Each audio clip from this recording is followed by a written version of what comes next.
What's up, y'all? I'm Chris, and today I'm going to show you how to make this shadow box with backlit LEDs. I just wanted to say a special thank you to Craig at ChismGlass. This piece is absolutely beautiful and I love it, and my wife loves it. I will be putting a link in the description below so that you can look at his other artworks. So to start off this project, I went ahead and just got out the stained glass window that I wanted to build the shadow box around, and then just started to take some measurements to make sure that I knew where and how to cut all of the wood. It ended up being about a 20 by 14. Next, I took it over to the table saw and just cut everything down to the proper lengths, and same with the miter saw. After that, I took all the 1x3s that I had cut at the miter saw and went ahead and made a rabbet in them to have the stained glass window mount into.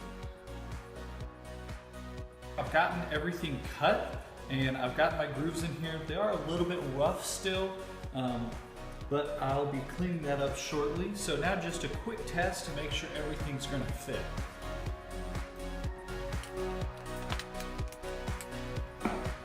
So far, looking really good. I do, however, have a couple of hangers on the top that I am gonna have to get rid of.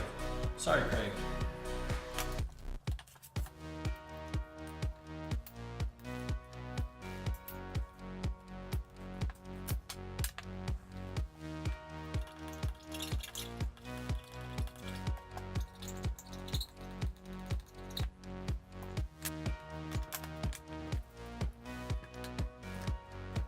So the sides seem to be just about perfect fit. However, the length you can see doesn't quite fit. So what I'm gonna go ahead and do is take these and cut them down just a little bit more on the table saw.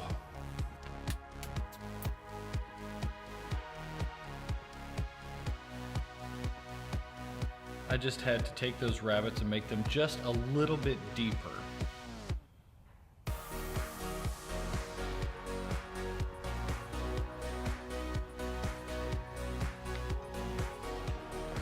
Finally went back, did another test fit, and as you can see, it fit really well.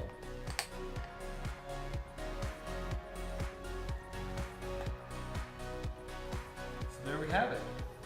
This is basically how it's going to look from the front. I may round it over, I may do some other little things to it. This is basically what it's going to look like. So now what I need to do is just go ahead and clean up some of those areas.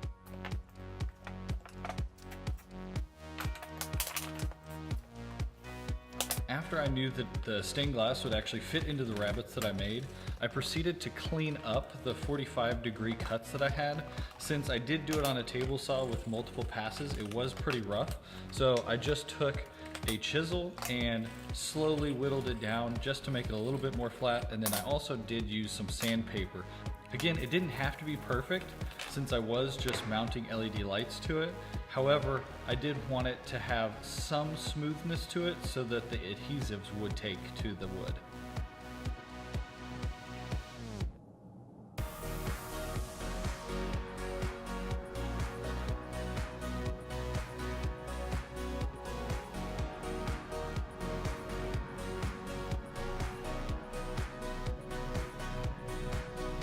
Here, all I'm doing is just a quick sanding just to kind of prep all the wood before I go ahead and start painting. So basically what I'm trying to do now is I'm gonna put tape on the ends here where I know that I'm gonna be wood gluing and either brad nailing or screwing together, probably brad nailing later. So I just wanna make sure that when I paint this, no paint gets on there. Otherwise I'll have to sand it off, and that's just a lot of extra work.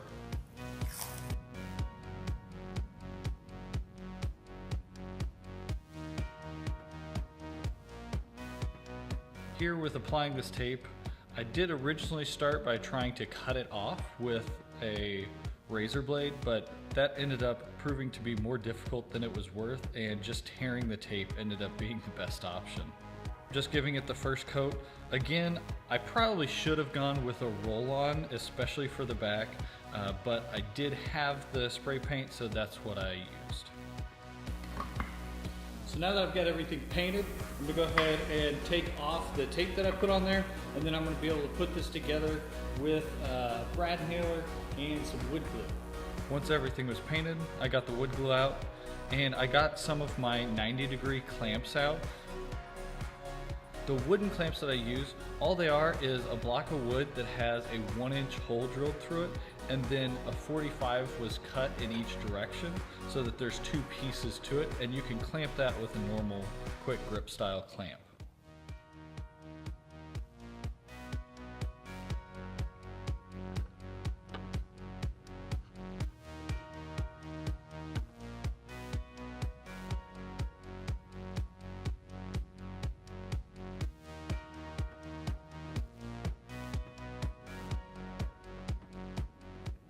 After all the clamps were on there and all the wood was in, I went ahead and did 3 brad nails into each corner. All right, so I've left it clamped for a couple hours now, so we should be good to start taking all the clamps off. I'm gonna put some wood filler in it, and then we're gonna go from there and probably do another layer of paint. Definitely not perfect. Some of the miters need a little bit of love, but all in all, looking really good. Other thing I need to do is add in my LED tape.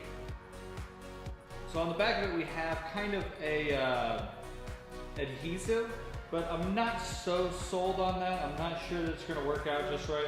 So I do have some super glue as well, and I'm gonna take that, and then right here is where we're gonna tape it to, just like so that it shines up and back and then reflects off of the actual back piece. So here I'm just applying that LED tape that we've talked about.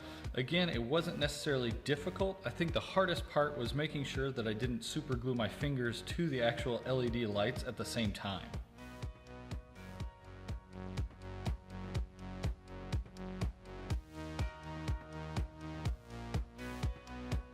As I said earlier, I think that the backing that was on the LEDs would hold it, but I'm not sure how well it would hold it for the long term. So I think doing the super glue was definitely the right choice. All right, so if you've never used one of these before, they're actually really cool because you can take any part where this copper is and you can just cut it. And then basically that gives you soldering pads so that you could extend it if you wanted to, or do whatever you want. But in this case, since the end is going to be right about this one, we're going to go ahead and cut it here, and then I'll be able to fish it in there. So there it is, all done. Hopefully I did this all right. Not bad, not bad.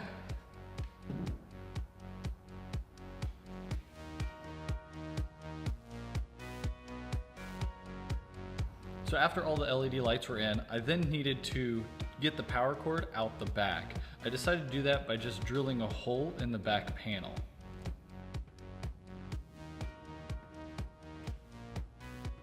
I went ahead and used a countersink piloting bit so that I could make sure that none of the screws were proud on the back, and this worked out really well. Again, I didn't glue the back on because I know that if something needs to be fixed inside, like the LED tape comes apart or anything like that, then I will need to take that back off. So I made sure that I didn't glue it and did just use screws there.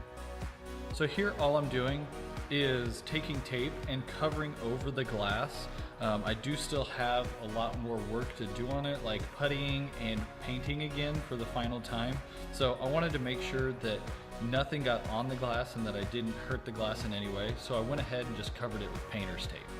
Here, all I'm doing is using some wood filler and a chisel so that I can make nice 90-degree corners, but also clean up any of the miters that may not be perfect. I let that dry for a little bit, and then I went ahead and just sanded it down, everything on the outside. However, there was one corner that was a little bit more problematic, and I needed to do a second round of wood filler. That's drying. What I'm gonna go ahead and do is get out my flesh bit router, and I'm just gonna hit this, mainly this one side right here. And here we are doing the final coat of paint.